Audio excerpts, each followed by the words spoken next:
যদি কোনো শহরে আচমকা নিউক্লিয়ার বোমা পড়ে তাহলে বাড়ি ঘর থেকে সাধারণ মানুষ, কুকুর বিড়াল থেকে পাখি সকলেই ঝলসে অথবা রেডিয়েশনের প্রভাবে মারা গেলেও একটা প্রজাতি বহাল তবিয়তে বেঁচে থাকবে, আর তারা হলো আরশোলা। হ্যাঁ, আরশোলাই হলো সেই একমাত্র পতঙ্গ যেন নিউক্লিয়ার রেডিয়েশনের মধ্যেও সার্ভাইভ করে যায়।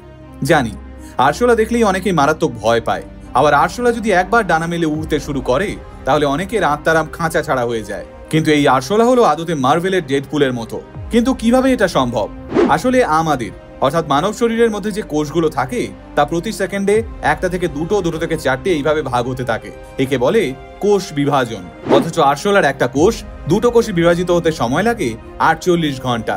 ফলে আমরা রেডিয়েশনের সংস্পর্শে এলে সেই বিষ আমাদের শরীরে দ্রুত ছড়িয়ে যাবে, কিন্তু আরশোলার ক্ষেত্রে সেটা হবে না। আরো শুনুন, একটা আরশোলা মাথা ছাড়া 1 সপ্তাহ অবধি বাঁচতে পারে, 40 মিনিট অবধি শ্বাস টানিয়ে থাকতে পারে এবং 1 মাস কিছু না খেয়েও বেঁচে থাকতে পারে। তাহলে আরশোলা এলিয়েন নয় তো?